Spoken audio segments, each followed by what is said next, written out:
ইবনে মাজাহ শরীফে হাদিস এসেছে, পাপ করতে করতে গুনাহ করতে করতে তওবা না করে যদি গুনাহগার অবস্থায় মালাকুল মউতের সাথে কারো সাক্ষাৎ হয়ে যায়, সেই ব্যক্তির পরকাল যাত্রা কেমন হবে, সেই ব্যক্তির মৃত্যুর ধরন কেমন হবে।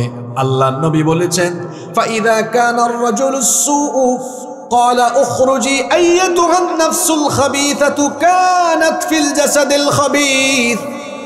আল্লাহর নবী বলেছেন, যখন কোনো পাপী গুনাহগার নিকৃষ্ট লোকের মৃত্যুর সময় চলে আসে, তখন ফেরেশতা তাকে এসে বলে, উখরুজি আইয়াতুহান নাফসুল খাবীথাতু কানাত ফিল জাসাদিল খাবীথ।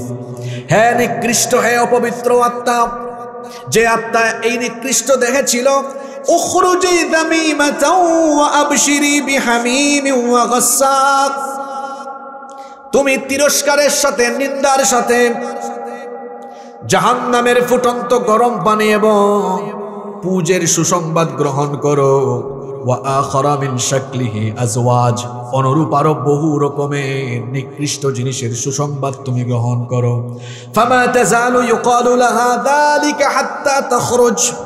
তার দেহ থেকে, শরীর থেকে রূহ বের করার আগ পর্যন্ত ফেরেশতা এমন দুঃসংবাদ দিতে থাকবে।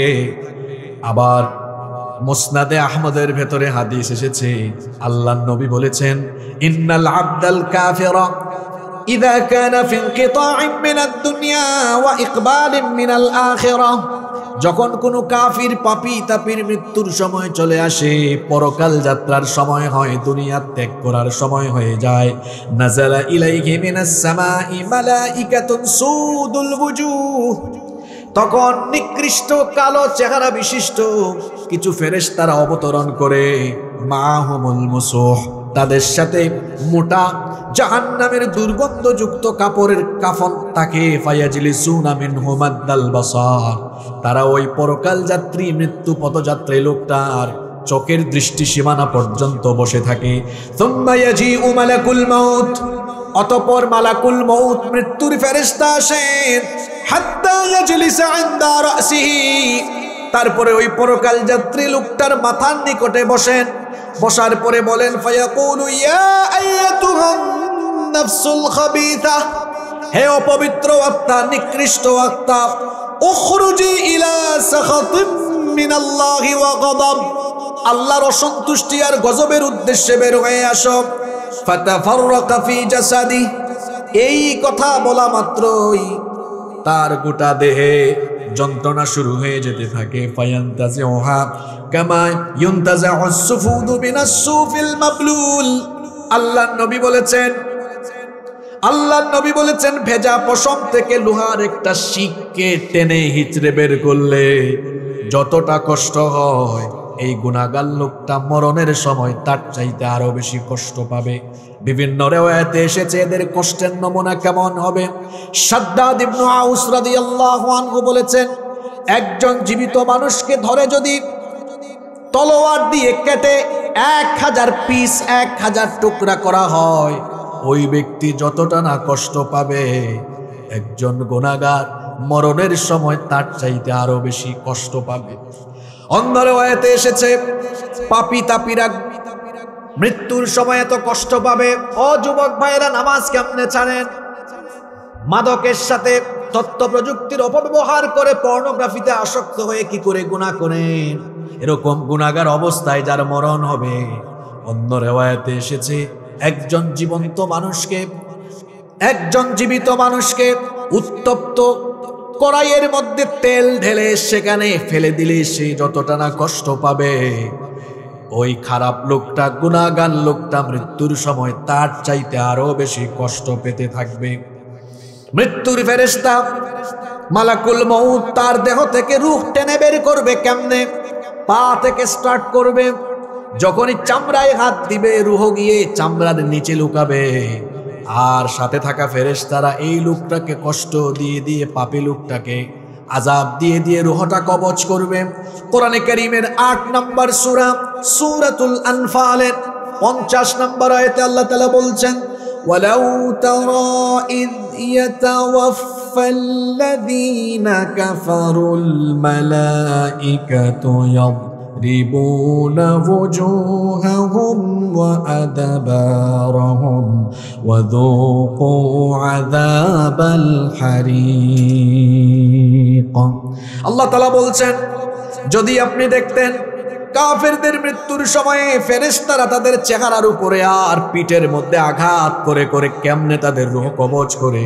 আবার আল্লাহ তাআলা কোরআনে কারীমের 6 নম্বর সূরা সূরাতুল আনআমের 93 নম্বর আয়াতের মাঝের অংশে বললেন ওয়ালাউ তারা ইযিয যালিমুনা ফি গামারাতিল মাউতি ওয়াল মালাইকাতু বাসিতু আইদিহিম আখরিজু আনফুসাকুমুল ইয়াওমা তুজজাউনা আযাবাল হুনি বিমা কুনতুম তাকুলুনা আলাল্লাহি গায়রাল হক وكنتم عن آياته تستكبرون আল্লাহ তাআলা বলছেন ও নবী আপনি যদি দেখতেন জালেমরা যখন মৃত্যুর সময় চলে যায়, মৃত্যুর কষ্টে পড়ে যায়, ফেরেশতা এমন ভাবে তাকে আঘাত করতে থাকে, এমন ভাবে তাকে কষ্ট দিতে থাকে।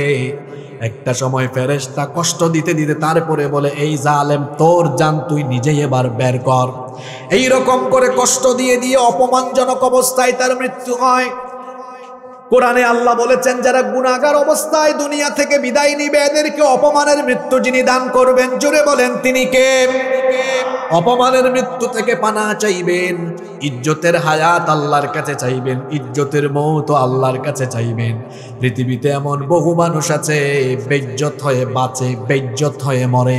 বলেন তো সমাজের মধ্যে এমন নমুনা আছে না নাই? আরো জোরে বলেন আছে না নাই? এজন্য আল্লাহর কাছে সবসময় ইজ্জত চাইবেন, সম্মান চাইবেন, কারণ ইজ্জত সম্মান দেওয়ার একমাত্র মালিক যিনি, জোরে বলেন তিনি কি? যে যখন এই গুনাহগার লোকটাকে কষ্ট দিয়ে দিয়ে রূহ কবজ করা হবে, এই পাপী লোকটা তখন চিৎকার করে করে বলবে ফেরেশতারা এত কষ্ট দাও কেন? ফেরেশতারা বলবে তুই তো জালেম ছিলি, গুনাহগার ছিলি।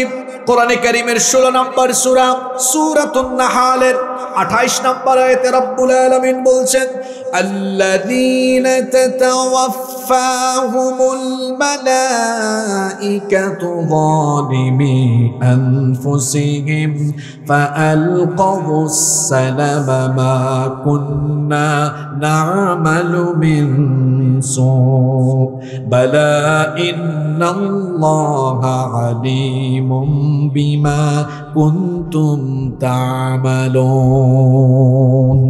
আল্লাহ তাআলা বলছেন এই জালেমরা যখন মৃত্যুপথযাত্রী অবস্থায় থাকবে তখন তারা ফেরেশতাদেরকে বলবে কেন আমাদেরকে এত কষ্ট দাও? মা কুন্না না'মালু মিন সু,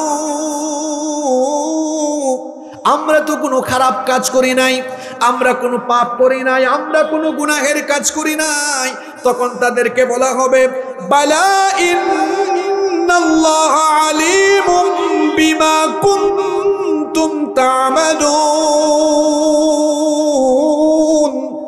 অবশ্যই অবশ্যই তোমরা যা করেছো তোমাদের সকল কর্মকাণ্ড সম্পর্কে যিনি সবকিছু জানেন। গলার আওয়াজ বড় করে বলেন তিনি কি? ফেরেশতা এই গুনাহগার লোকটাকে কষ্ট দিয়ে দিয়ে আযাব দিয়ে দিয়ে যখন তার রূহটাকে একেবারে গলার কাছে একেবারে নিয়ে আসবে, কণ্ঠগত যখন তার জান হয়ে যাবে, আল্লাহ তাআলা কোরআনে কারীমে এই চিত্রের কথা এভাবে তুলে ধরেছেন।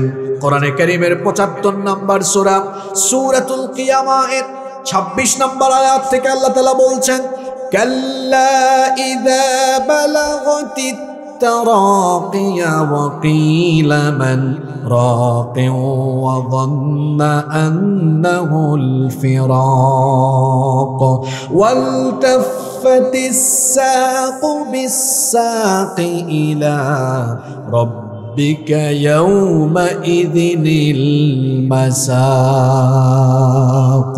আল্লাহ তাআলা বলছেন কাল্লা ইযা বালাগাতিত তারাকি, কখনো নয় যখন এই জালিম এই গুনাহগারদের জান রূহ যখন একেবারে গলা পর্যন্ত চলে আসবে তাকে বলা হবে ওয়াকিলা মান রাক,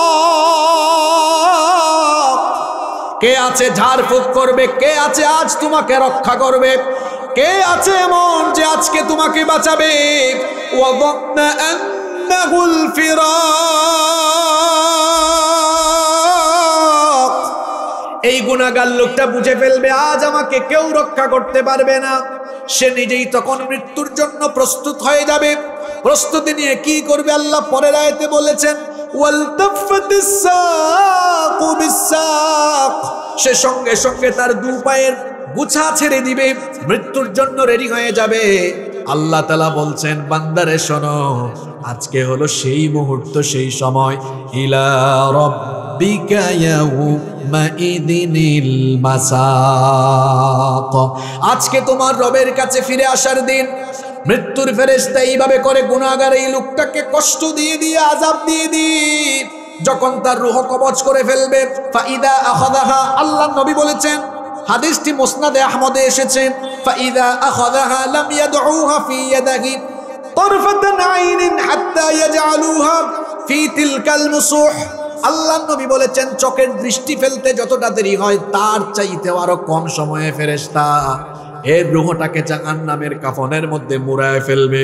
যখনই এই গুনাহগার লোকটার দেহ থেকে আত্মা বের হয়ে আসবে আর জাহান্নামের কাফনে সেটা পেঁচানো হবে, দুনিয়ার সবচাইতে নিকৃষ্ট দুর্গন্ধ এই লোকটার রূহ থেকে তখন বের হতে থাকবে। যখন জাহান্নামের ফেরেশতারা এই লোকটার রূহ নিয়ে আকাশের পানে রওনা করবে, ফেরেশতারা বলবে, কাকে নিয়ে যাও? তার রূহ থেকে এত দুর্গন্ধ ছড়ায় কেন? ফেরেশতারা পরিচয় করিয়ে দিবে, হাদা ফুলান ইবনে ফুলান, এটা অমুক ব্যক্তির ছেলে অমুক, নিকৃষ্ট নামে পরিচয় করিয়ে দিবে। আর ফেরেশতা বলে বেড়াবে, লোকটা বেনামাজি ছিল, মদখোর ছিল, জুয়াখোর ছিল, সুদখোর ছিল, মানুষের হক নষ্ট করত, এই পাপ করত, গুনাহ করত, এই জন্য কঠিন অবস্থায় মৃত্যু হয়েছে, তার রূহ থেকেও আজকে দুর্গন্ধ ছড়াচ্ছে। ফেরেশতারা লানত দিতে থাকবে। এইভাবে করে জাহান্নামের ফেরেশতারা তার রূহ নিয়ে যেতে যেতে যেতে যেতে যখন প্রথম আসমানের দরজার কাছে যাবে, আসমানের দারোয়ান ফেরেশতার কাছে পারমিশন চাইবে, আকাশের দরজাটা খুলে দাও। প্রথম আসমানের দারোয়ান ফেরেশতারা বলবেন, নেভার এভার, কখনো না, এই গুনাহগারের জন্য, এই গুনাহগার পাপী লোকটার জন্য আসমানের দরজা খোলা হবে না। এর কারণ হলো এটা আল্লাহর ঘোষণা। কোরআনে কারীমের 7 নম্বর সূরা সূরাতুল আরাফের 40 নম্বর আয়াতে আল্লাহ তাআলা বলছেন, লা তুফাত্তাহু লাহুম আবওয়াবুস সামাই ওয়া লা ইয়াদখুলুনাল জান্নাতা হাত্তা ইয়ালিজাল জামালু ফি সাম্মিল খিয়াত। আজকে এদের জন্য আসমানের দরজা খোলা হবে না, এরা জান্নাতেও ঢুকতে পারবে না। এদের জন্য জান্নাতে ঢোকা আজকে ততটা কঠিন, লা ইয়াদখুলুনাল জান্নাতা হাত্তা ইয়ালিজাল জামালু ফি সাম্মিল খিয়াত। সুইয়ের ছিদ্র দিয়ে উট প্রবেশ করা সহজ না কঠিন? সুইয়ের ছিদ্র ছোট না বড়? আপনারা রংপুরে এটাকে সুই বলেন, তাই তো? তো সুইয়ের ছিদ্র দিয়ে উট প্রবেশ করা যেমন কঠিন, আল্লাহ বলছেন এই গুনাহগার পাপীরা জান্নাতে যাওয়াও তার চাইতে আরো কঠিন। এইভাবে করে পাপী তাপীদের রূহকে কবজ করা হবে। প্রথম আসমানে যাওয়া হবে, পারমিশন দেওয়া হবে না। এরপরে তার রূহকে সিজ্জিনে পাঠিয়ে দেওয়া হবে। সিজ্জিন কি? সিজ্জিন হচ্ছে জাহান্নামী পাপী তাপীদের রূহকে সংরক্ষণের জায়গা। এটার নাম কি? সিজ্জিন। মৃত্যুর কয়টা ধরন বলছিলাম? জোরে বলেন, কয়টা? এটা একটা ধরন বললাম। এরা কারা? নেককার না বদকার? খবর আছে? পাপ করেন না, গুনাহ করেন না, নামাজ ছাইরেন না, মানুষের হক মাইরা খাইয়েন না, পাপ করিয়েন না, রাতের বেলা ইন্টারনেটে আসক্ত হয়ে গুনাহ করিয়েন না। খবর আছে ভাই, বিপদ আছে। এই যে আপনি নাটক, সিনেমা, পর্নোগ্রাফি দেখতে দেখতে নাপাক শরীরে ঘুমান, আল্লাহর ভয় কি আপনার ভেতরে নাই? এই অবস্থায় যদি নাপাক শরীরে মারা যান, নবীজির হাদিসটা একটু মাথায় রাখেন। আল্লাহর নবী বলেছেন, ইউবাসু কুল্লু আবদিন আলা মা মাতা আলাইহি, মানুষ যে অবস্থায় মারা যাবে ওই অবস্থায় হাসরের ময়দানে উঠবে। নাপাক অবস্থায় মারা গেলে নাপাক অবস্থায় হাসরে উঠবে। তার হাসর হবে ঈমানদারদের সাথে না নাপাকের সাথে? খবরদার আমার যুবক ভাইয়েরা, নাপাকিতে শয়তানের ওয়াসওয়াসায় পড়ে কোনো গুনাহের কাজে লিপ্ত হবেন না। আল্লাহ সবাইকে শয়তানের ওয়াসওয়াসা থেকে হেফাজত করেন, বলেন আমিন। মৃত্যুর 2 নম্বর ধরনটা হলো উত্তম ধরন, উৎকৃষ্ট ধরন, সর্বোত্তম ধরন। অর্থাৎ যাদের পরকাল যাত্রা হবে সুন্দর, অসাধারণ, চমৎকার। আল্লাহ এমন যাত্রা আমাদের সকলকে তুমি নসিব করে দিও, বলেন আমিন। আরো আসতে বলেন আমিন। উত্তম মৃত্যু আমরা চাই কি চাই না? সবাই চাই কি চাই না? এবার আসেন, উত্তম মৃত্যু কাদের হবে? সুন্দর মৌত কাদের হবে? সুন্দর মৌত কেবলমাত্র তাদের হবে যারা ঈমান এবং নেক আমলের উপরে অবিচল থাকে। তাদেরকে সুন্দর মৌত যিনি নসিব করে দিবেন তিনি কে? শর্ত হলো ঈমান আর আমলের উপরে টিকে থাকা। আচ্ছা বলেন তো, আমরা যে যুগে বাস করছি এই যুগে ঈমান টিকায় রাখা সহজ না কঠিন?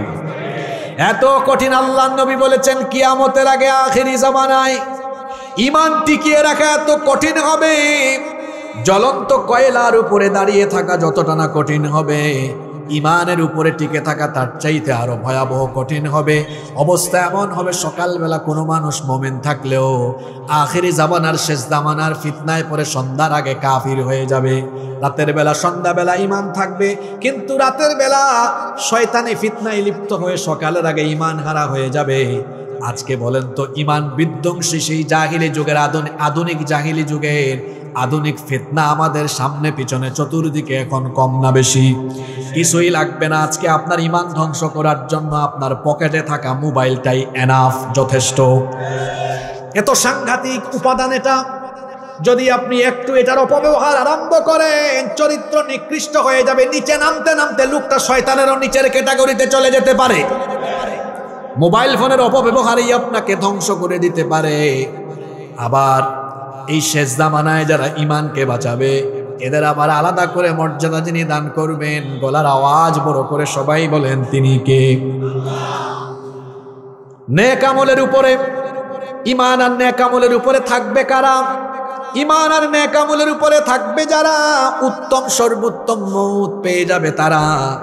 আর কেবলমাত্র সর্বোত্তম মৌত তাদের নসিব হবে যাদেরকে আল্লাহ নেক আমলের তৌফিক দিবেন। বলেন তো, তৌফিক দেওয়ার মালিক যিনি তিনি কে? এজন্য তিরমিজি শরীফে হাদিস এসেছে, আল্লাহর নবী বলেছেন, ইদা আরাদাল্লাহু বিআবদিন খায়রান ইস্তামালাহু। যখন আল্লাহ তাআলা কোনো বান্দার কল্যাণ চান, তখন আল্লাহ তাকে কল্যাণের যোগ্য করে তোলেন। সাহাবীরা জিজ্ঞেস করলেন, কাইফা ইস্তামিলুহু ইয়া রাসূলুল্লাহ? আমরা বলি সাল্লাল্লাহু আলাইহি ওয়াসাল্লাম, ওগো আল্লাহর রাসূল, কি করে আল্লাহ তাআলা কোনো বান্দাকে কল্যাণের যোগ্য বানান, কল্যাণের জন্য কোয়ালিফাইড বানান? আল্লাহর রাসূল জবাব দিলেন, ইউওয়াফিকুহু লিআমালিন সালিহিন ক্বাবলাল মাউত। আল্লাহ যখন কোনো বান্দাকে কল্যাণের যোগ্য করে বানাতে চান, আল্লাহ তাআলা ওই ব্যক্তিকে তার মরণের আগ পর্যন্ত নেক আমল করার তৌফিক দান করে দেন। হাদিসটা কি বুঝতে পেরেছেন? আমি আবার রিপিট করি, কারণ খুব গুরুত্বপূর্ণ কথা এটা। আল্লাহ যার কল্যাণ চান, আল্লাহ তাকে মরার আগ পর্যন্ত আল্লাহ নিজের দয়ায় তাকে নেক আমলের তৌফিক দান করে দেন। আল্লাহ আমাদেরকে তুমি তাদের কাতারে শামিল করে দাও। এটা কেমন একটা উদাহরণ দেই, বুঝবেন। শোনেন, একটু বুঝার চেষ্টা করেন। একটা ছোট্ট সন্তান, তার বয়স 3 বা 4 বছর। শুনতেছেন আপনারা? 3 বা 4 বছর বয়স একটা বাচ্চা। এই বাচ্চাটা পুকুরে চলে যাচ্ছে, পুকুরে পড়ে যাবে, তাকে না আটকালে না ধরলে পুকুরে নেমে যাবে। আচ্ছা বলেন তো, এই বাচ্চাটাকে এভাবে দেখলে তার মা বাবা তাকিয়ে থাকবে নাকি ধরে আনবে? ধরে আনবে না? ধরে আনবে। কারণ এই বাচ্চার প্রতি তার মা বাবার অন্তরে দয়া আছে না নাই? এখন বলেন তো, মা বাবার দয়া বেশি না আল্লাহর দয়া বেশি?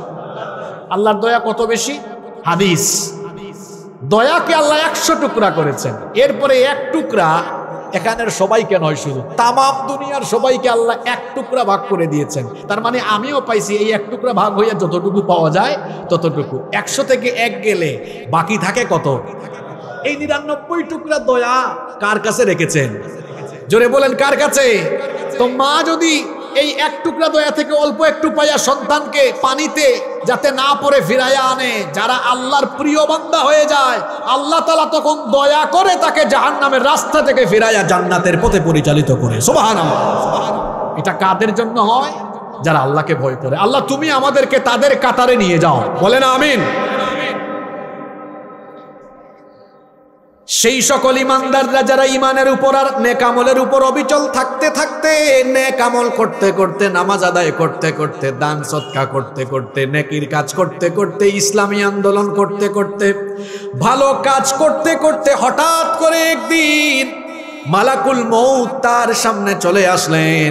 এই লোকটার মৃত্যুর ধরন কেমন হয়, তার পরকাল যাত্রা কেমন হয় শুনেন এবার। মুসনাদে আহমদের সেই হাদিস, আল্লাহর নবী তার ব্যাপারে বলেছেন, ইন্নাল আবদাল মুমিন ইযা কানা ফি ইনকিতা'ইন মিনাদ দুনিয়া ওয়া ইকবালিন মিনাল আখিরাহ, যখন কোনো মুমিন ইমানদার ব্যক্তির মৃত্যুর সময় চলে আসে, দুনিয়া থেকে চলে যাওয়ার আর আখিরাতকে ইস্তেকবাল করার সময় চলে আসে, নাযালা ইলাইহি মিনাস সামাই মালাইকাতুম বিদুল ওয়ুজুহ, তখন জান্নাত থেকে একদল সুসজ্জিত সুন্দর চেহারার ফেরেশতা আগমন করেন। এদের সৌন্দর্য কেমন আল্লাহর নবী বলেছেন, কাআন্না ওয়ুজুহাহুম আশ-শামস, তাদের চেহারার সৌন্দর্য এমন, তাদের সৌন্দর্যের কাছে সূর্যের আলো কিছুই না। আল্লাহু আকবার। এই রকমের ফেরেশতারা এই নেককার লোকটার কাছে আগমন করবে। তাদের সাথে কি থাকবে? আল্লাহর নবী বলেছেন, মাআহুম কাফানুম মিন আকফানিল জান্নাহ, তাদের সাথে থাকবে জান্নাতের কাফনের কাফর, ওয়া হানুতুম মিন হানুতিল জান্নাহ, আর তাদের সাথে থাকবে জান্নাতের সুগন্ধি, জান্নাতের পারফিউম। হাত্তা ইয়াজলিসু মিনহুম আদাল বাসার, এরা এসে ওই নেককার লোকটার চোখের দৃষ্টিসীমানার সামনে বসবে। সুম্মা ইয়াজিউ মালাকুল মাউত, এরপরে মালাকুল মউত মৃত্যুর ফেরেশতা আসবেন। হাত্তা ইয়াজলিসা ইনদা রাসিহি, মালাকুল মউত এসে এবার এই নেককার লোকটার মাথার কাছে বসবেন।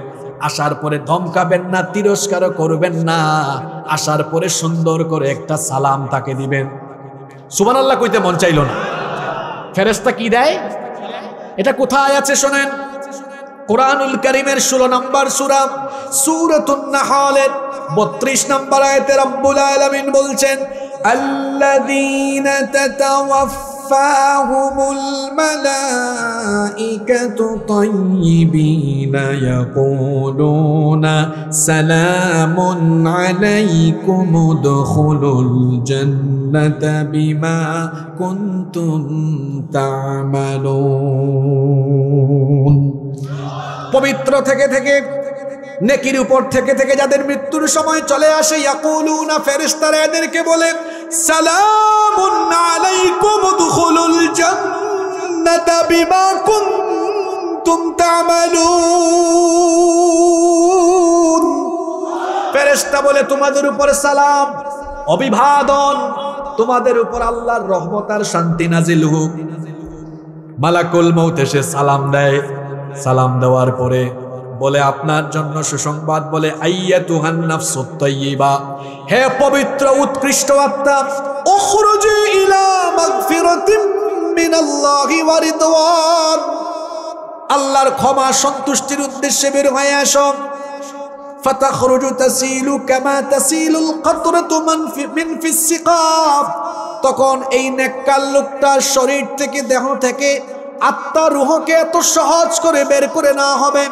আল্লাহর নবী এত চমৎকার, এত সুন্দর উদাহরণ দিয়েছেন। কলসি থেকে পানি ঢাললে পানি যেমন সহজে বের হয়ে আসে, এই নেককার লোকটার দেহ থেকে এই রকম সহজে প্রাণ বের হয়ে আসবে। ফেরেশতারা সুসংবাদ দিবে, গুড নিউজ দিবে। গুড নিউজটা কেমন হবে? আল্লাহ তাআলা কোরআনে কারীমের 41 নম্বর সূরা হামিম আস-সাজদা এর 30 নম্বর আয়াতের মধ্যে বলেছেন, ইন্নাল্লাযীনা ক্বালু রাব্বুনাল্লাহু সুম্মা ইসতাকামু তাতানাজ্জালু আলাইহিমুল মালাইকা আল্লা তাখাফু ওয়া লা তাহজানু ওয়া আবশিরু বিল জান্নাতিল্লাতী কুনতুম তুআদুন। নিশ্চয়ই যারা ঘোষণা করবে, আল্লাহ আমার রব, আমাদের রব যিনি, জুড়ে বলেন তিনি কে? আল্লাহ আমার রব, এই রবি আমার সব। আল্লাহ আমার রব, এই রবি আমার সব, দমে দমে তনু মনে তারি অনুভব। আল্লাহ আমার রব, এই রবি আমার সব, তোমার দুনিয়াতে আমি যেদিকে তাকাই অতই নিয়ামতে ডুবে আছি সবাই। পাখালির গানে শুনি তসবিহ কলো রব, তসবিহ কলো রব। আল্লাহ আমার রব, এই রবি আমার সব। আল্লাহু আকবার বলেন। ফেরেশতারা যখন এই লোকটার রূহ কবজ করবে তখন ফেরেশতারা বলবে, ও আল্লাহর বান্দা, আল্লাহ তাখাফু ওয়া লা তাহজানু ওয়া আবশিরু বিল জান্নাতিল্লাতী কুনতুম তুআদুন। তোমার সাথে যে জান্নাতের ওয়াদা করা হয়েছে সেই জান্নাতে যাওয়ার জন্য তুমি প্রস্তুত হও। তোমার জন্য কোনো ভয় নাই, টেনশন নাই, দুশ্চিন্তা নাই। আল্লাহর জান্নাতের জন্য প্রস্তুত হয়ে যাও। একটা বাচ্চা কান্না করলে তার মা এসে কুলে নিয়ে যখন তাকে দুধ পান করায়, সেই ছোট্ট বাচ্চাটি যেমন মায়ের কুলে দুধ পান করে করে আরাম করে ঘুমায়া যায়, ফেরেশতারা জান্নাতের সুসংবাদ দিয়ে এই নেককার লোকটার চোখের সামনে আল্লাহর প্রস্তুতকৃত জান্নাতের দৃশ্য যখন তুলে ধরবে, এই নেককার লোকটা জান্নাতের নয়নাভিরাম দৃশ্য দেখতে দেখতে আরাম করে চিরতরে ঘুমায়া যাবে। আল্লাহ এমন মৃত্যু আমাদের সবাইকে তুমি নসিব করে দিও, বলে না আমিন। এবার তার রূহটাকে জান্নাতের কাফনে মুড়ানো হবে। সঙ্গে সঙ্গে তার এই পবিত্র আত্মা থেকে দুনিয়ার সবচাইতে উৎকৃষ্ট সুগন্ধ বের হতে থাকবে। আল্লাহু আকবার। ফেরেশতারা যখন নিয়ে যাবে তখন অন্যান্য ফেরেশতারা জিজ্ঞেস করবে, এটা কোন ব্যক্তির রূহ? ফেরেশতারা পরিচয় করাই দিবে, আদা ফুলান ইবনে ফুলান, এটা অমুক এলাকার অমুক ব্যক্তির সন্তান। লোকটা বড় ভালো ছিল, আজান হলি নামাজে সবার আগে লোকটা মাহফিলে যেত, কোরআন শুনতো, নিজে কোরআন তেলাওয়াত করত, কোরআন শিখেছে, বুঝেছে, পড়েছে, আমল করেছে, অন্যায় অপকর্ম থেকে বিরত থেকেছে, হারাম উপার্জনের ধারে কাছেও যায় নাই। লোকটা তার মা বাপের খেদমত করেছে, শিক্ষককে সম্মান করেছে, বড়দেরকে সম্মান করেছে, ছোটদেরকে স্নেহ করেছে, কোনোদিন গুনাহ করে নাই। ঈমান আর নেক আমলের উপর অবিচল থাকতে থাকতে তার মরণ হয়েছে। এই অবস্থায় তার রূহকে আমরা নিয়ে যাচ্ছি, প্রথম আসমানে যাওয়া হবে, অনুমতি চাওয়া হবে, ফেরেশতারা সম্মানের সাথে অভিবাদন জানাবে। এই রকম করে তার রূহটাকে উপরের দিকে ইল্লিন পর্যন্ত নেওয়া হবে। ইল্লিন থেকে তারপরে বলা হবে এবার তার রূহটাকে আবার তার কবরে ফিরায় দেওয়া হবে। এবার তার রূহটাকে কবরে আবার ফিরায় দাও। আর জান্নাতের ফেরেশতারা তখন আবারও তাকে সুস্বাগতম এভাবে জানাবে। কোরআনে কারিমে এই সুস্বাগতমের ধরনও আল্লাহ বলে দিয়েছেন। কোরআনে কারিমের 89 নম্বর সূরা সূরাতুল ফজরের 27 নম্বর আয়াত থেকে আল্লাহ বলছেন, তাকে তখন বলা হবে, যারা পারেন আমার সাথে পড়েন, ইয়া আইয়াতুহান নাফসুল মুতমাইন্নাতু রজিই ইলা রাব্বিকি রাদিয়াতাম মারদিয়াহ ফাদখুলি ফি ইবাদি ওয়াদখুলি জান্নাতি। বলা হবে, হে প্রশান্ত আত্মা, ইরজিই ইলা রাব্বিকি রাদিয়াতাম মারদিয়াহ, তোমার রবের সন্তুষ্টির উদ্দেশ্যে তুমি আসো, ফিরে আসো। ফাদখুলি ফি ইবাদি, আমার নেককার বান্দাদের কাতারে শামিল হও। ওয়াদখুলি জান্নাতি, আমার তৈরি করা জান্নাতের বাসিন্দা হয়ে যাও। গো রব, সেই জান্নাতি বান্দাদের কাতারে দয়া করে আমাদের সবাইকে সেদিন শামিল করে দিও। আরো আসতে বলে না আমিন। এইরকম ভালো মৃত্যু আমরা চাই কি চাই না? কষ্ট হচ্ছে আপনাদের? আমি কিন্তু মাঝখানে চলে আসছি আলোচনা, প্রথম পয়েন্ট শেষ করছি। দেয়ার আর টু টাইপস অফ ডেথ। মৃত্যুর কয়টা ধরন আছে? নিকৃষ্ট আর আমরা উৎকৃষ্ট মরণ চাই কি চাই না? এবার আমি মাত্র 7টা পয়েন্ট সংক্ষেপে বলবো। এই উৎকৃষ্ট মৃত্যুর আবার 7টা আলামত আছে। কয়টা আলামত আছে? জোরে বলেন, কয়টা? আসেন তো সেই আলামতগুলা কি? হ্যাঁ, এবার দেখবেন সমাজের বাস্তবতার সাথে ওয়াজ মিলবে। ঘুমায় গেছেন নাকি? উৎকৃষ্ট মৃত্যুর 1 নাম্বার আলামত হলো, এই লোকটাকে আল্লাহ মৃত্যুর আগে দুনিয়াতে বেশি বেশি বালা মুসিবত দিয়ে পরীক্ষা করবেন। উৎকৃষ্ট মৃত্যু মানে শুধু এই না যে এই লোকটার কষ্ট, দুঃখ, দুর্দশা, রোগ বালাই কিছুই থাকবে না, আরামে থাকবে, আরামে চলে যাবে, বিষয়টা এমন নয়। উৎকৃষ্ট মৌত পাওয়ার জন্য এই মৌতের আগে মুসিবত বালা মুসিবতের জীবন থাকতে পারে, রোগ সুখ আসতে পারে, কঠিন নির্যাতন আসতে পারে, ফাঁসি আসতে পারে আল্লাহর তরফ থেকে। উৎকৃষ্ট মৃত্যুর প্রধান নমুনা হলো মৃত্যুর আগে তার জীবনকে আল্লাহ বালা মুসিবত দিয়ে ভরপুর করে দিবেন। আর দুনিয়া সিজনুল লিল মুমিন ওয়া জান্নাতুল লিল কাফির। এই দুনিয়া হলো মুমিনের জেলখানা, আর কাফিরের জন্য এটা কি? কথা বুঝতেছেন না? কাফিরের জন্য এটা জান্নাত, আর মুমিনের জন্য দুনিয়া কষ্টের জায়গা। মুমিন দুনিয়ায় থাকে আর জান্নাতে যাওয়ার অপেক্ষা করে, সে অপেক্ষা করে কখন এই পচা দুর্গন্ধযুক্ত দুনিয়া ছেড়ে আল্লাহর জান্নাতে আমরা যাব। আল্লাহু আকবার। উৎকৃষ্ট মৃত্যুর এক নাম্বার নমুনা হলো মরণের আগে তার জীবনে বালা মুসিবত পরীক্ষা থাকবে, কম না বেশি। এবার আসেন সরাসরি হাদিস শরীফ থেকে শুনি। বুখারী শরীফের হাদিস, আল্লাহ নবী বলেছেন, মান ইউরিদিল্লাহু বিহি খায়রান ইউসিবু মিন। আল্লাহ যে ব্যক্তির কল্যাণ চান সেই ব্যক্তির জীবনে মুসিবত পরীক্ষা বালা মুসিবত দুঃখ দুর্দশা কষ্ট দেন বেশি। তার মানে আল্লাহ যাকে ভালোবাসেন যত বেশি তাকে পরীক্ষা করেন তত। অনেক মানুষ বলে এই লোকটারে জেলখানা এত বছর ঢুকায় রাখছে, এই লোকটারে ফাঁসি দিছে, মনে হয় তলে তলে কিছু করছে। আপনি উল্টা বুঝছেন। আল্লাহ যাকে বেশি পছন্দ করেন তার জীবনে আল্লাহ বেশি বেশি মুসিবত দেন না কম দেন? জোরে বলেন, কম না বেশি? আমাদের জীবনে এরকম মুসিবত আসতে পারে, ভালো মৃত্যুর নিদর্শন হিসাবে আসতে পারে। আপনারা এই জন্য প্রস্তুত আছেন না নাই? হ্যাঁ, এখন সুসময়, এই সুসময় যে সব সময় থাকবে এটা নাও হতে পারে।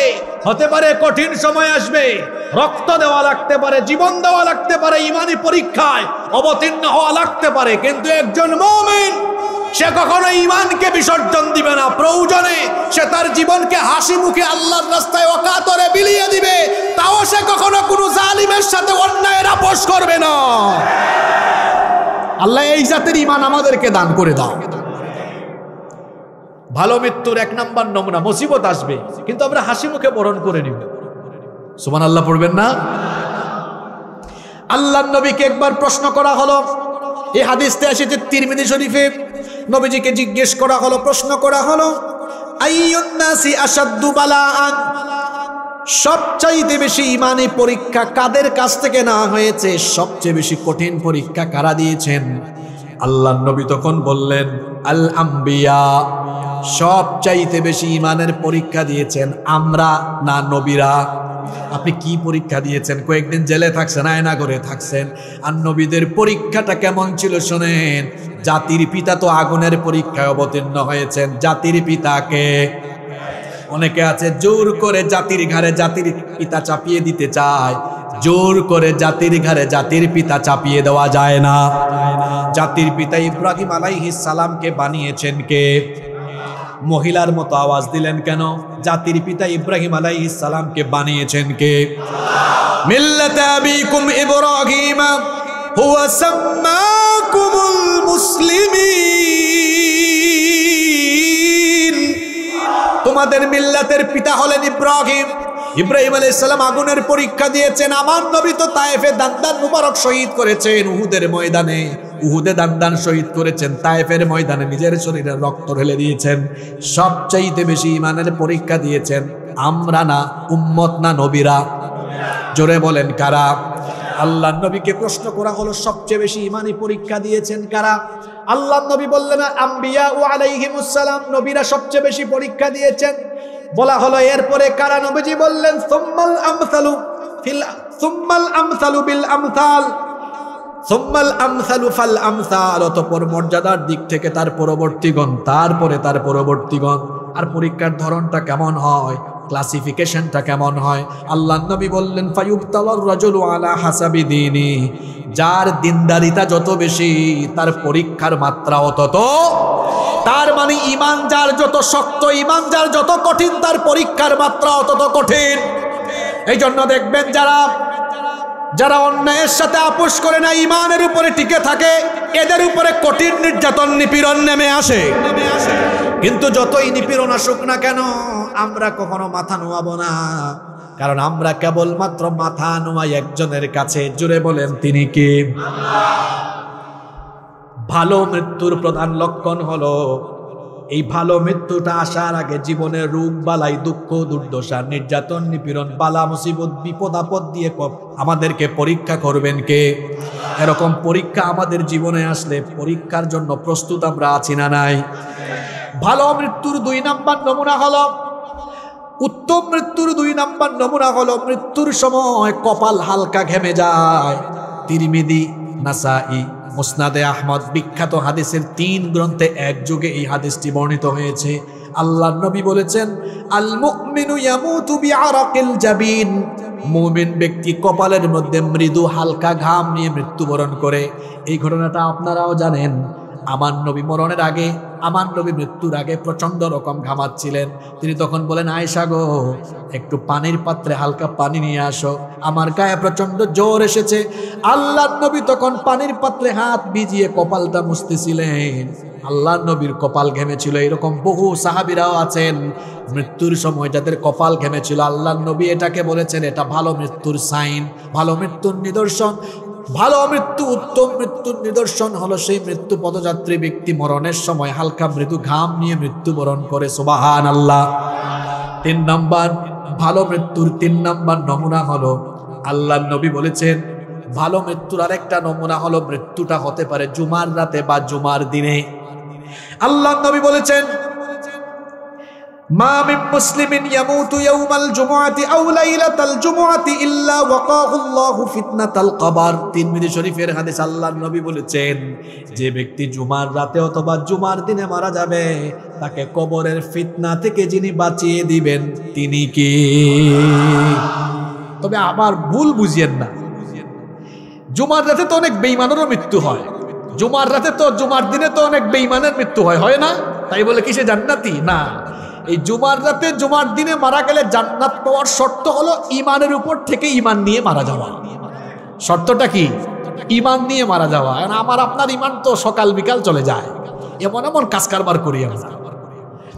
নাম্বার 4, কষ্ট হচ্ছে আপনাদের? ভালো মৃত্যুর 4 নাম্বার নিদর্শন হলো শহীদি মৃত্যু, শাহাদাতের মৃত্যু। আর সবচাইতে শ্রেষ্ঠ মৃত্যু হলো শাহাদাতের মৃত্যু। আপনি যদি রোগে মারা যান, অসুখে বিসুখে মারা যান, রাস্তায় আপনি যদি অসুখে বিসুখে মারা যান, অথবা যে কোনোভাবে যদি আপনি স্বাভাবিকভাবে মারা যাচ্ছেন, তো বলেন তো আপনি হাসরের ময়দানে তার বিচার হবে কি হবে না? আরো জোরে বলেন, হবে কি হবে না? হিসাব হবে কি হবে না? কিন্তু একমাত্র মৌত, একমাত্র মৌত, একমাত্র মৌত হলো শাহাদাতের মৌত, যে মৌতের পরে কোনো হিসাবও হয় না, বিচারও হয় না। শহীদদেরকে আল্লাহ তাআলা বিনা হিসাবে বিনা বিচারে জান্নাত দান করে দেন। হিসাবও নাই, বিচারও। আচ্ছা, এরকম মৃত্যু আপনারা চান কি চান না? আচ্ছা, আমি জানি না কে চান, কিন্তু রসুল কি বলেছেন শুনুন। আমার রসুল বলেছেন, আমার মনটা চায় জিহাদের ময়দানে গিয়ে আমি শহীদ হয়ে যাই, আবার আমাকে জীবন দেওয়া হলে আমার মনটা চায় আবার গিয়ে শহীদ হয়ে যায়, আবার আমাকে জীবন দিলে আমার ইচ্ছা হয় আবার গিয়ে শহীদ হয়ে যায়। এই রকম করে শহীদ হওয়ার জন্য নবীজি এবং তার সাহাবীরা আকাঙ্ক্ষা ব্যক্ত করেছেন। ওমর রাদিয়াল্লাহু আনহুর নাম তো আমরা সবাই জানি। ওমর ইবনুল খাত্তাব রাদিয়াল্লাহু আনহু কত সুন্দর দোয়া করতেন শুনেন। তিনি বলতেন, আল্লাহুম্মা রযুকনি শাহাদাতান ফি সাবিলিক ওয়াজআল মাউতি ফি বালাদি রাসূলিক। হে আল্লাহ, তুমি এই ওমরকে রাসূলের শহরে মৃত্যু দিও, আর অবশ্যই অবশ্যই মৃত্যুর সময় শাহাদাতের মৃত্যু নসিব করে দিও। তার দোয়া আল্লাহ কবুল করেছেন, তিনি শহীদ হয়ে দুনিয়া থেকে গিয়েছেন। সুবহানাল্লাহ। সাহাবীরা শহীদ হওয়ার জন্য পাগল পারা ছিলেন। এই জন্য অনেক সাহাবীর কাহিনী আমরা জানি, যারা বাসর করে নতুন বউয়ের সাথে প্রেম রোমান্স না করেই শহীদ হয়েছেন। আল্লাহু আকবার। আর আমাদের যুবকেরা কেমন, বসকে বলে, বস আমাকে কিন্তু আগামী 1 মাসের ছুটি দিতে হবে। কেন? নতুন বিয়ে করছি, বউয়ের সাথে তো বহু জিনিস আছে, আমার বহু জায়গায় ঘুরতে যাইতে হবে, বহু ফাংশনস। কি ঠিক আছে না কথা? আর রাসূলের এমন বহু সাহাবী আছেন। হানজালা রাদিয়াল্লাহু আনহুর কাহিনী তো আপনারা জানেন। শুধু হানজালা রাদিয়াল্লাহু আনহু নয়, ওই যে মুতার যুদ্ধের আরেকজন সাহাবী ছিলেন আব্দুল্লাহ বিন রাওয়াহা, তিনিও বিয়ে করে বউয়ের সাথে বাসর করেন নাই। যুদ্ধের ডাক এসেছে, নতুন বউ ফেলে রেখে জিহাদের ময়দানে গিয়ে শহীদ হয়ে আল্লাহর জন্য জীবন বিলিয়ে দিয়েছেন। আল্লাহু আকবার। যুবক তরুণ ভাইয়েরা, এই বাংলাদেশে কোরআনের রাজ প্রতিষ্ঠার জন্য এরকম মুহূর্ত আসতে পারে। রক্ত জীবনের দরকার হতে পারে, শাহাদাতের দরকার হতে পারে। যদি রক্ত জীবন আর শাহাদাতের দরকার হয়, আল্লাহর রাহে জীবনকে কুরবান করে দিতে কারা কারা রাজি আছেন? আল্লাহরে হাত দেখা।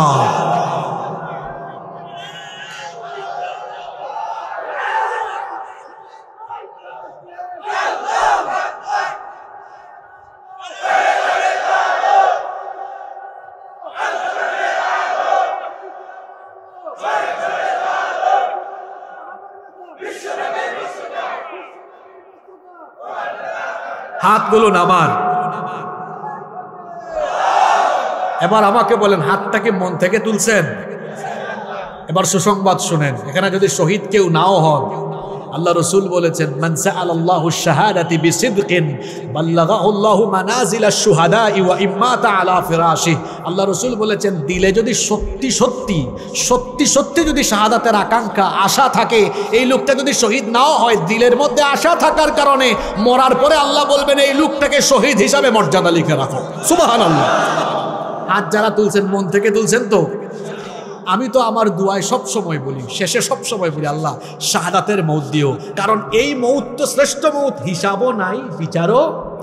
আমাকে শহীদ করে সেই মিছিলে শামিল করে নিও, যেই মিছিলের নেতা আমির হামজা, হুবাইব খাব্বাব, আল্লাহর ছিল যারা অতি প্রিয়, শহীদ করে নিও।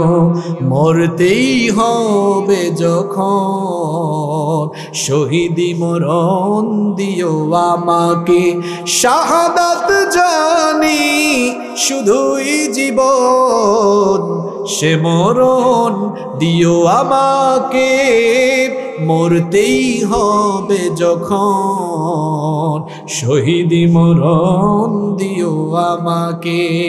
বলেন আমিন।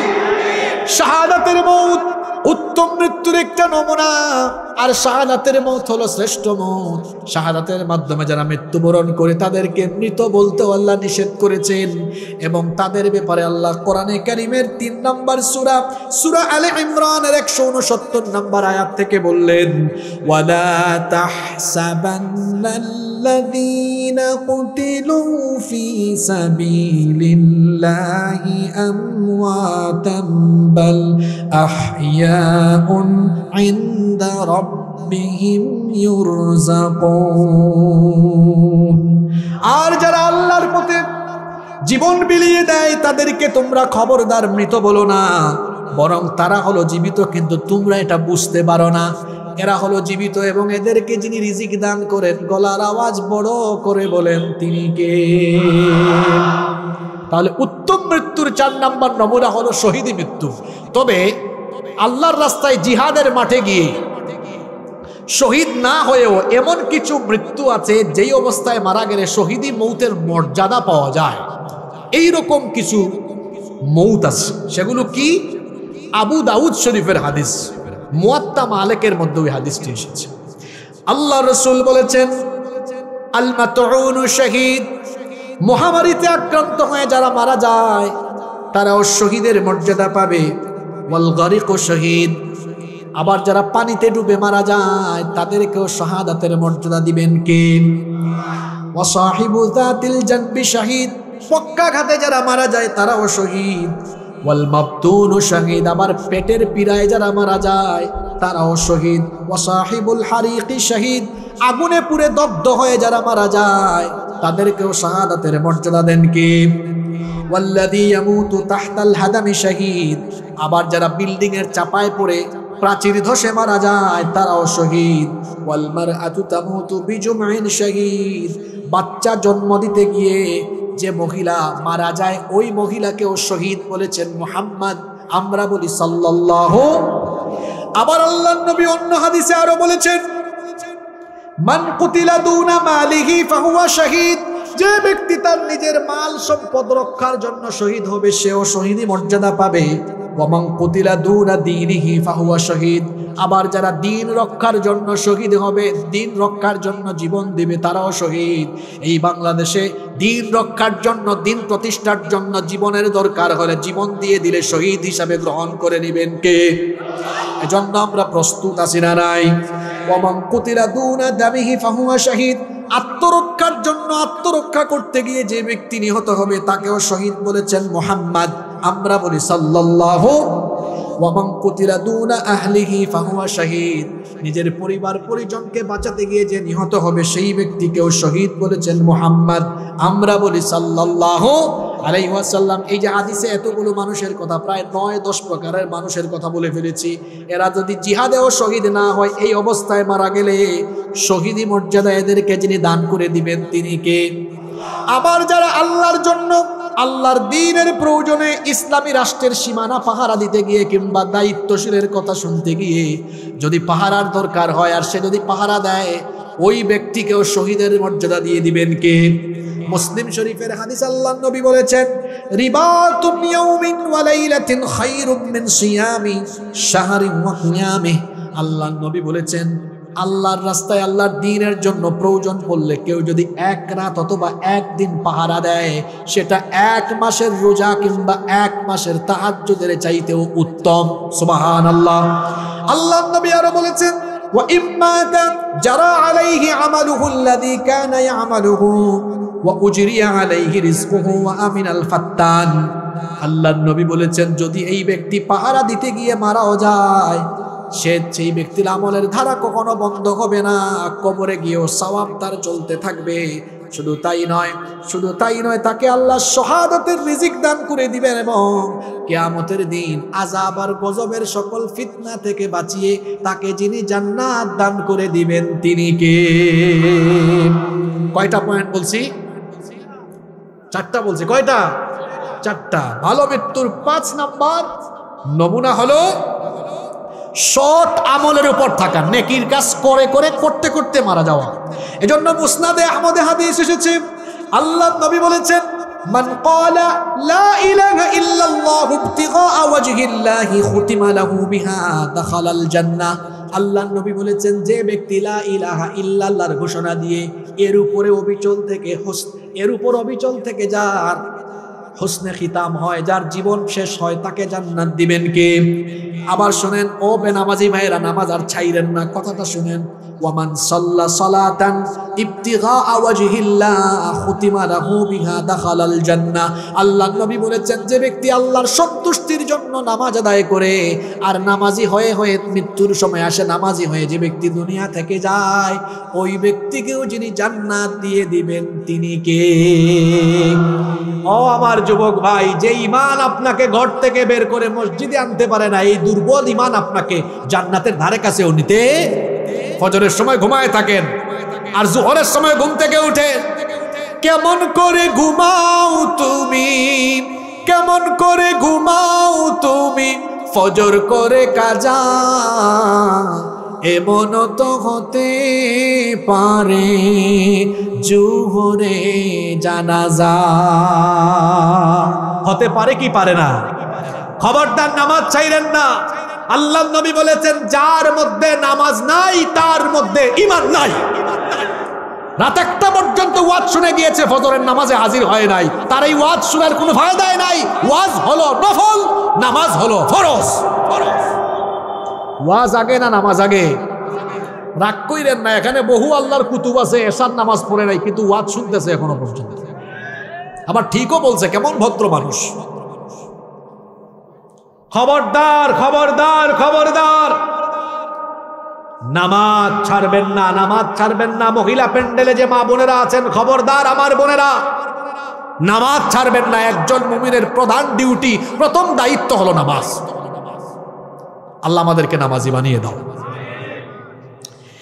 এরপরে আল্লাহর নবী বলেছেন ওয়ামান সামা ইয়াওমান ইবতিগা ওয়াজহিল্লাহি খুতিমা লাহু বিহা দাখালাল জান্নাহ।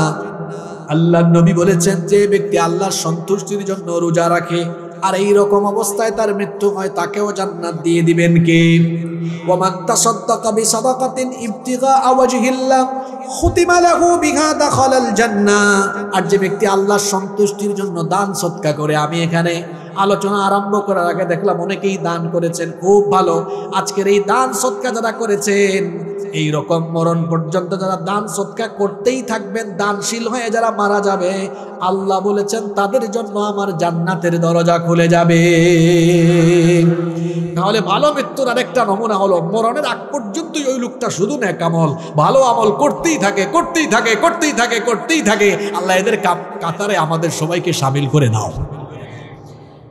কষ্ট হচ্ছে মনে হয় আপনাদের, তাই না? নাম্বার 6, 6 নাম্বার ভালো মৃত্যুর 6 নাম্বার নমুনা হলো হজের সফরে মৃত্যু হতে পারে। হজের সফরেও যদি কারো মৃত্যু হয়, এটাকে ভালো মৃত্যুর নিদর্শন বলেছেন মুহাম্মদ সাল্লাল্লাহু। আবার কেউ হজে বা উমরায় গিয়া তাই বলে নিজে নিজে ঢুস খাইয়া মরে যাইয়েন না। যে ওয়াজে শুনছি হুজুর বলছে হজের সফরে আসলেই মারা গেলে জান্নাত আছে, তার মানে আত্মহত্যা করতে বলা হয়নি। আপনি গিয়েছেন, ওখানেই মৌত নসিব হয়েছে। এরকম যদি হয়, বুখারী এবং মুসলিম শরীফের হাদিস, হাদিসের বর্ণনাকারী সাহাবী হচ্ছেন আব্দুল্লাহ ইবনে আব্বাস রাদিয়াল্লাহু আনহুমা। তিনি বলেছেন, ক্বালা বাইনামা রাজুলুন ওয়াকিফুন বিআরাফা। আরাফার ময়দানে আমরা এমন এক ব্যক্তির কাছে ছিলাম, ইদ ওয়াকা আন রাহিলাতিহি ফাওয়াকাসাতহু। ওই ব্যক্তি তার বাহন থেকে হঠাৎ করে পড়ে গেল, এরপরে তার ঘাড় মটকে সেই ব্যক্তি সেখানেই মারা গেল। এমত অবস্থায় আল্লাহর নবী লোকটার ব্যাপারে বললেন, ইগসিলুহু বিমাইন ওয়া সিদরিন। লোকটাকে পানি, বড়ই পাতার গরম পানি দিয়ে গোসল দাও। ওয়া কাফিনুহু ফি সাওবাইন। তার জন্য আলাদা কাফনের কাপড় আনিও না। শুনেন, হজ অবস্থায় মারা গেলে আলাদা করে কাফনের কাপড় লাগানো হয় না, পরিধান করানো হয় না। নবীজি বলেছেন তার যে ইহরামের 2 টুকরা কাপড় আছে, ইহরামের 2 টুকরা কাপড় দিয়ে কাফন লাগাইয়া দাও। ওয়ালা তুহান্নিতুহু ওয়ালা তুখাম্মিরু রাসাহু। আর কোনো সুগন্ধি লাগায়ও না এবং তার মাথাটাকে ঢেকেও দিও না। বলেন তো আমাদের এলাকায় কোনো মানুষ মারা গেলে মাথাটা আমরা পেঁচাইয়া দেই কি দেই না? কিন্তু নবীজি বলেছেন এই লোকটা হজের সফরে মারা গিয়েছে, আলাদা কাফনের কাফন লাগিও না। তার ইহরামের 2 টুকরা কাফন দিয়েই, ইহরামের 2 টুকরা কাপড় দিয়েই তার কাফনের ব্যবস্থা করো, মাথা ঢাকবা না। আবার সেই লোকটার কাফনের কাপড়ে কোনো সুগন্ধিও লাগাবা না। এর কারণ হলো আল্লাহর নবী বলেছেন, ফাইন্নাহু ইউবআসু ইয়াউমাল কিয়ামাতি মুলাব্বিয়ান। কারণ ইসরাফিলের সিঙ্গার ফুৎকারের পরে এই লোকটা তালবিয়া অর্থাৎ লাব্বাইক আল্লাহুম্মা লাব্বাইক বলতে বলতে হাসরের ময়দানে হাজির হবে। এটা ভালো মৃত্যুর আরেকটা সাইন। অনেক কষ্ট দিচ্ছি আপনাদেরকে আমি। 7 নাম্বার ভালো মৃত্যুর 7 নাম্বার নমুনা হলো মৃত্যুর সময় কালেমা নসিব হতে পারা, মুখ দিয়ে বের হওয়া, লা ইলাহা ইল্লাল্লাহু মুহাম্মাদুর রাসূলুল্লাহ সাল্লাল্লাহু। এটা সবার নসিব হবে না, যে ঈমানের উপর থাকবে তার নসিব হবে। আল্লাহর নবী বলেছেন, মান কানা আখিরু কালামিহি লা ইলাহা ইল্লাল্লাহু দাখালাল জান্নাহ। যেই ব্যক্তির আখেরি কালেমা হবে তাওহীদের কালেমা, সেই ব্যক্তির ঠিকানা গন্তব্য হবে জান্নাত। জান্নাত পাওয়ার জন্য শেষ অবস্থা, জান্নাত পাওয়ার পরে একেবারে শেষ অবস্থা হতে হবে এমন ঈমানের উপর অবিচল থাকা, ঈমানের উপর টিকে থাকা। অবস্থা যদি এমন হয় যে সারা জীবন ঈমানের উপর ছিল, মরার সময় বেঈমান, জান্নাতে যেতে পারবে না, যাবে জাহান্নামে। কিন্তু কোন লোক যদি সারা জীবন গুনাহ করার পরেও মরণের আগে ঈমানটা নিয়ে যেতে পারে, তাকে মাফ করে দিয়ে দিবেন কে? একটা ঘটনা মনে পড়ে গেছে, ঘটনাটা কি বলবো? কষ্ট হচ্ছে আপনাদের? ঘটনাটা কি শুনবেন? বনি ইসরাইলের একজন বিখ্যাত কুখ্যাত খুনি, একাধারে এই লোকটা একটা দুইটা নয়, 99টা খুন করেছিল, 99টা মার্ডার করেছে। জোরে বলেন কয়টা? 99টা খুন করার পরে লোকটার মনের মধ্যে অনুশোচনা আসলো, লোকটার মনের মধ্যে অনুতপ্ততা বোধ আসলো। সে গেল খ্রিস্টান পাদ্রীর কাছে, গিয়ে বলল, আমি 99টা খুন করেছি, আমি এখন ভালো হতে চাই, ভালো হওয়ার কি রাস্তা আছে নাকি? পাদ্রী বলল, না, তোমার তো ভালো হওয়ার কোনো রাস্তা নাই। লোকটার উঠছে রাগ, রাগের মাথায় এই পাদ্রীকেও খুন করেছে। আগে ছিল 99, এখন যুগ হয়েছে আরো একটা, মোট হইল কয়টা? একেবারে খুনের সেঞ্চুরি, মার্ডারের সেঞ্চুরি করে ফেলেছে। এরপরে একজন আলেমের কাছে গেল, যাওয়ার পরে বলল, আমি তো অনেক বড় পাপী, 100 মার্ডার করে ফেলেছি আমি, কিন্তু আমি এখন আল্লাহর পথে ফিরে আসতে চাই, আমি ভালো হতে চাই, আমি আর গুনার পথে পাপের পথে থাকতে চাই না। আমার মনের মধ্যে অনুশোচনা এসেছে, ভালো হওয়ার কোনো পথ আছে নাকি? সে আলেম তখন তাকে বললেন, অবশ্যই আছে, তুমি হতাশ হয় না, কারণ আল্লাহ তো কোরআনেই বলে দিয়েছেন, قل يا عبادي الذين أسرفوا على أنفسهم لا تقنطوا من رحمة الله إن الله يغفر الذنوب جميعا إنه هو الغفور الرحيم। নিজের উপর জুলুম করে ফেললে, পাপ করে ফেললে, গুনাহ করে ফেললে হতাশ হয়ে যাও না। যতই গুনাহ থাকুক না কেন, আমাদের গুনার পরিমাণ যত বেশি, আল্লাহর দয়ার পরিমাণ তার থেকে কম না বেশি? আলেম বললেন, অসুবিধা নাই, তওবা করো, মাফ চাও, তাহলে মাফ করে দিবেন কে? খেয়াল করে ঘটনাটা শোনেন। এই লোকটা তওবা করলো, তওবা করার পরে আলেম তাকে বললেন, যেহেতু তুমি তওবা করেছো, অবশ্যই তওবা কবুল হয়ে গেলে আল্লাহ তোমার পিছনের সব গুনাহ মাফ করে দিবেন। সুবহানাল্লাহ।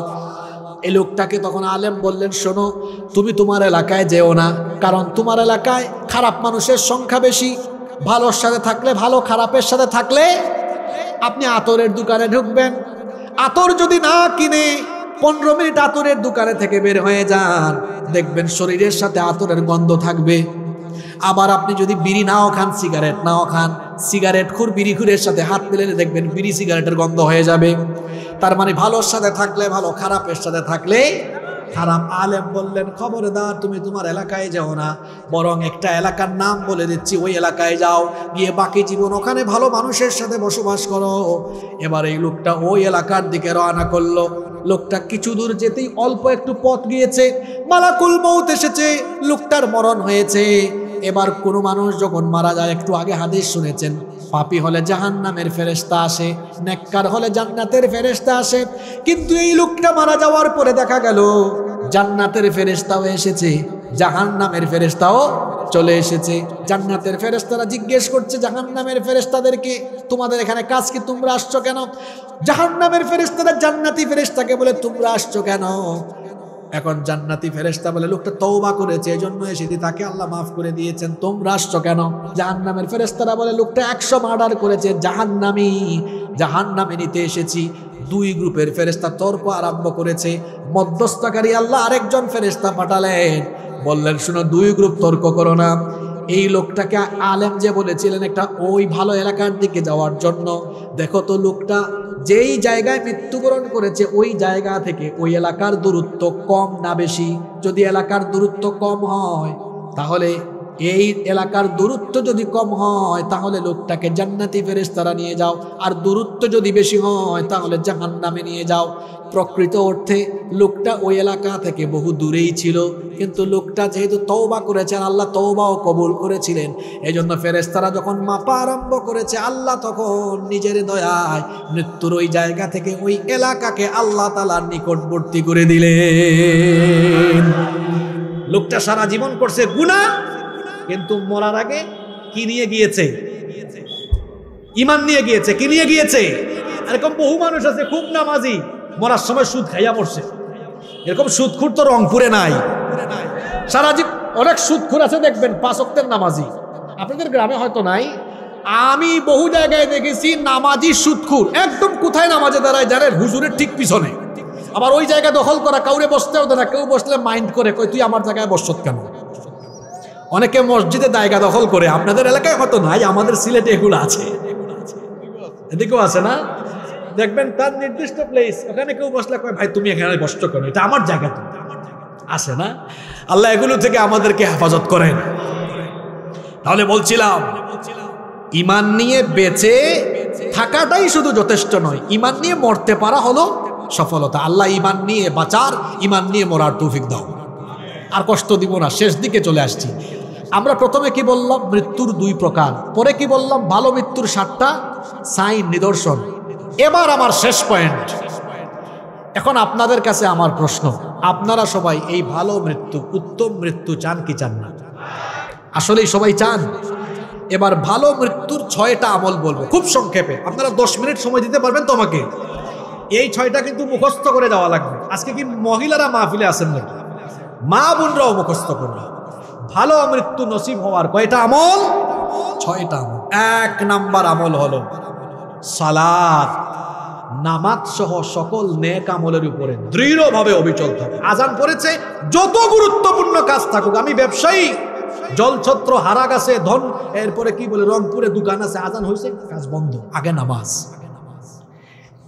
আমি খেতে গিয়েছি, জমিনে গিয়েছি, হাল চাষ করছি, ফসলের মাঠে কাজ করছি, আজান হয়েছে, কাজ বন্ধ, আগে নামাজ। ওই যে 10 মিনিট আগে একটা হাদিস পড়ছিলাম, নামাজ, রোজা, দান, সদকা, অর্থাৎ নেকামল করতে করতে মালাকুল মউত হাজির হলে এরকম নেকামল করে যারা দুনিয়া থেকে যায়, এই ভালো মৃত্যুর মাধ্যমে তাদের জন্য জান্নাতের দরজা ওপেন হয়ে যায়।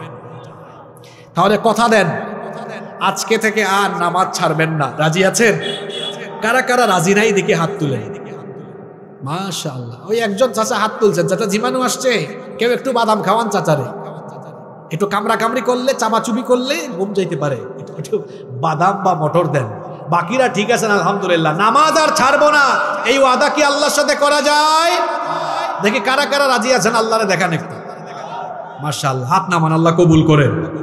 তাইলে ভালো মৃত্যু পাওয়ার 1 নাম্বার আমল নামাজ সহ কোনো নেক আমল ছাড়া যাবে না ইনশাআল্লাহ।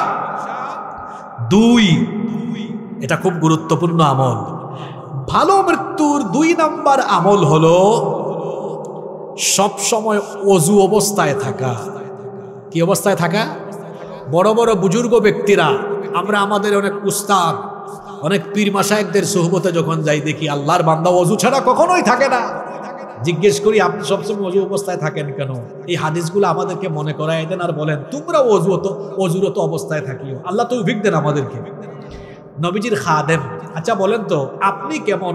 আপনার ব্যাপারে আপনার বউয়ের পরে সবচেয়ে ভালো জানবে কে? খাদেম। খাদেম আপনার স্টাফ। রাসূলের খেদমত করেছেন 10 বছর।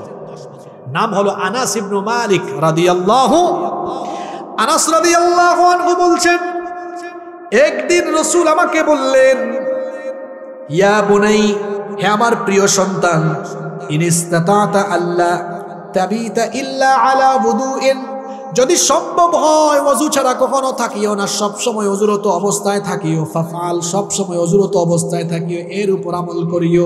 ফা ইন্নাহু মান আতাহুল মাউত ওয়া হুয়া আলা wudu'in উতিয়া শাহাদা, কারণ ওযুরত অবস্থায় যদি কেউ থাকে আর এই অবস্থায় যদি মৃত্যুর ফেরেশতা আসে, এই লোকটার মরণ হওয়া মাত্রই লোকটাকে আল্লাহ তাআলা শহীদ মৃত্যুর মর্যাদা দিয়ে দিবেন। ভালো মৃত্যুর 2 নম্বর আমল বলছি, সবসময় কি অবস্থায় থাকা? ওযু করলে লাভ আছে না নাই? শোনেন তাইলে আল্লাহর নবীর হাদিস।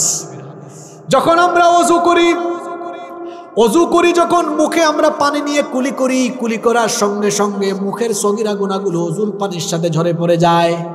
যখন মুখের মধ্যে পানি দেই, মুখমণ্ডল গড়িয়ে যখন পানি পড়ে, মুখের সগীরা, চোখের সগীরা গুনাহগুলো ঝরে ঝরে পড়তে থাকে। যখন 2 হাত ধৌত করি, পানি বেয়ে পড়ে পানির সাথে 2 হাতের সগীরা গুনাহ ঝরে পড়তে থাকে। যখন 2 পা ধৌত করি, পানি গড়িয়ে পড়ার সাথে সাথে 2 পায়ের সগীরা গুনাহ ঝরে ঝরে পড়তে থাকে। গুনাহ থেকে বাঁচার একটা অন্যতম আমল এবং ভালো মৃত্যু পাওয়ার একটা অন্যতম আমল হলো সবসময় ওযুরত অবস্থায় থাকা। আল্লাহ তৌফিক দান করেন। 3 নাম্বার ভালো মৃত্যু পাওয়ার 3 নাম্বার আমল হলো মহান আল্লাহকে ভয় করে জীবন যাপন করে। কাকে ভয় করা? আল্লাহকে ভয় করলে ওই লোক কি বিপদে যাবে? যাদের হৃদয়ে আছে আল্লাহর ভয়, তারা কভু পথ ভুলে যায় না। আল্লাহর প্রেম ছাড়াই দুনিয়ায় কারো কাছে কোনো কিছু চায় না, কারো কাছে কোনো কিছু চায় না। আল্লাহর ভয় কারো অন্তরে থাকলে মোবাইলের ফিতনায় পড়বে? আল্লাহর ভয় থাকলে ওজনে কম দিবে, খাদ্যে ভেজাল দিবে, গুনাহ করবে না। আল্লাহর ভয়ের ভিত্তিতে যারা জীবন যাপন করবে এদের ভালো মৃত্যু হবে। আল্লাহর ভয় বলতে আপনি কি বুঝেন? আমাদের চারপাশে গুনাহ কম না বেশি? আল্লাহর ভয়ের ব্যাপারে ছোট্ট একটা উদাহরণ দিয়ে দিই। আপনাদের এলাকায় কি বাইম মাছ পাওয়া যায়? খালে বিলে বাইম মাছ? রংপুরে আপনারা এটাকে কি বলেন? বাইম মাছই বলেন, মাশাআল্লাহ। তো বাইম মাছ এটা থাকে কোথায়? কোথায় থাকে? কাদার ভিতরে। কিন্তু এটাকে যখন বের করে মাছ রাখার পাত্রকে আপনারা কি বলেন? খলই। তা আমরার সিলেটি হলোর লগে তো আপনার মিল আছে। আপনার ভাষা তো বড় সাংঘাতিক ভাষা, গেলে আপনি কোনটাও বুঝতে নাই। আপনি রংপুর থেকে সিলেট গেলে আপনারে কইবা বাইসা বাইউকা বইজাউকা খাউকা যাউকা, কিছুই বুঝবেন না আপনি। কি সাংঘাতিক ভাষা! তো যাই হোক, এই খলইয়ের বিষয়টা মিল আছে। আপনি বাইম মাছকে তুলে যখন খলইয়ে রাখবেন, বলেন তো তার গায়ে কি তখন কাদা দেখা যায়? মুত্তাকি হবে বাইম মাছের মতো। বাইম মাছ যেমন কাদায় থাকলেও তার শরীরে কাদা লাগে না। আমি সমাজে এমন ভাবে বাস করব, ডানে বামে গুনাহ আর গুনাহ থাকবে, কিন্তু আল্লাহকে ভয় করে এমন ভাবে চলবো কোনো গুনাহ আমাকে টাচও করবে না। আল্লাহু আকবার। এর নাম তাকওয়া। এর নাম কি? ভালো মৃত্যু। 4 নাম্বার আমল হলো অন্তরের মধ্যে শাহাদাতের আশা রাখা, চেতনা রাখা। আল্লাহ আল্লাহ গো শহীদ করে নিও, শহীদ করে নিও। ওই যে একটা হাদিস বলছিলাম, আশা থাকলে জিহাদের মাঠে মরণ না হলেও শহীদি মর্যাদা দিবেন কে? ভালো মৃত্যুর 5 নাম্বার আমল হলো আল্লাহর কাছে ভালো মৃত্যুর জন্য দোয়া করা। নামাজ তো আপনারা সবাই পড়েন, এই আমলটা শিখে যান। আল্লাহর নবী বলেছেন, আপনারা যে নামাজের শেষ বৈঠকে একেবারে শেষে দুআয়ে মাসুরা পাঠ করেন, সেটা তো সবাই জানেন। আল্লাহুম্মা ইন্নী যালামতু নাফসি যুলমান কাসীরা ওয়া লা ইয়াগফিরুয যুনুবা ইল্লা আনত ফাগফির লি মাগফিরাতাম মিন ইনদিকা ওয়ারহামনি ইন্নাকা আনতাল গফুরুর রহিমের পরে সালাম ফিরায় আসসালামু আলাইকুম। নবীজি বলেছেন, না সালাম ফিরায়ও না, এতটুকু হইলে নামাজ হয়, অসুবিধা নাই। কিন্তু শোনো, আল্লাহর নবী বলেছেন এতটুকু পড়ার পরে সালাম না ফিরাইয়া 4টা বিষয় থেকে আল্লাহর কাছে পানাহ চাও, দোয়া করো। আল্লাহুম্মা ইন্নী আউযু বিকা মিন আযাবিল কবর ওয়া মিন আযাবি জাহান্নাম ওয়া মিন ফিতনাতিল মাহইয়া ওয়াল মামাত ওয়া মিন ফিতনাতিল মাসিহিদ দাজ্জাল। 4টা বিষয় থেকে পানাহ চাইতে বলেছেন মুহাম্মদ। আমরা বলি সাল্লাল্লাহু আলাইহি ওয়াসাল্লাম। কত সুন্দর দোয়া নবীজি শিখিয়েছেন। আল্লাহুম্মা ইন্নী আউযু বিকা মিন আযাবিল কবর, হে আল্লাহ আমাকে কবরের আযাব থেকে বাঁচাও। ওয়া মিন আযাবি জাহান্নাম, জাহান্নামের আযাব থেকে বাঁচাও। ওয়া মিন ফিতনাতিল মাহইয়া ওয়াল মামাত, জীবন আর মৃত্যুর ফিতনা থেকে বাঁচাও।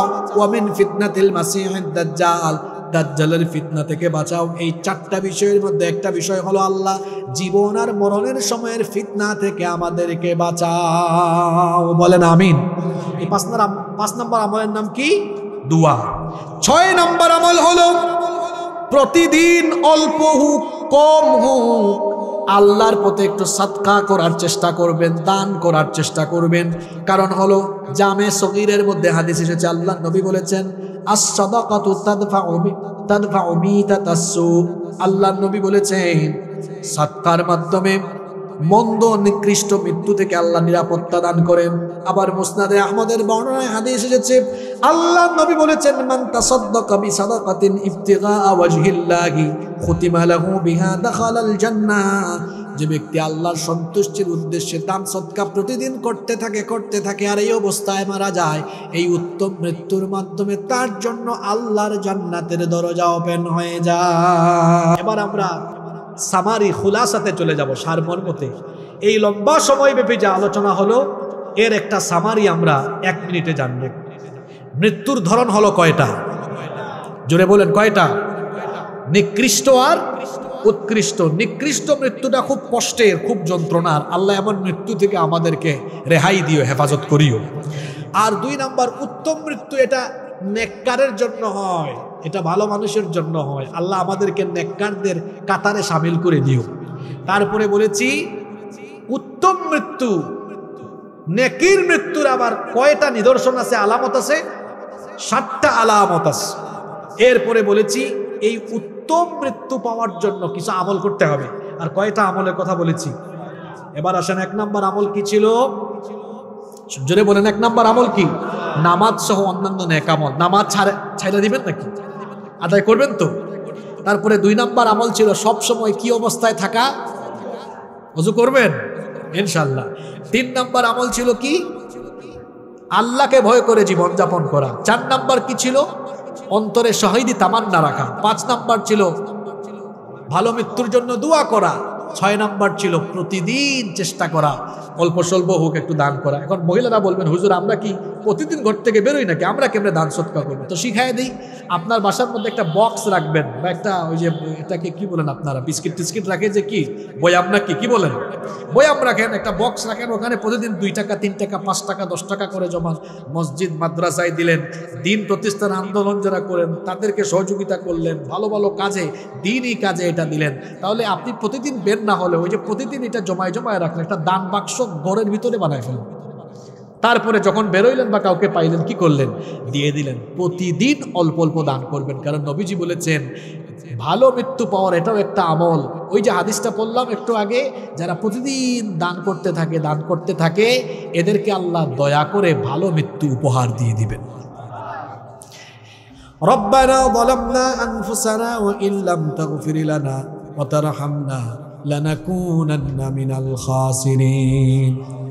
ربنا اغفر لنا ولإخواننا الذين سبقونا بالإيمان ولا تجعل في قلوبنا غلا للذين آمنوا ربنا إنك رؤوف رحيم ربنا هب لنا من أزواجنا وذرياتنا قرة أعين واجعلنا للمتقين إماما رب العالمين ওগো আমাদের মালিক, ওগো আমাদের রব, সেই বিকেল থেকে সন্ধ্যা থেকে নিয়ে গভীর রাত পর্যন্ত তোমার কোরআন পাগল বান্দারা নীরবে বসে বসে তোমার কালাম থেকে আলোচনা শুনেছেন।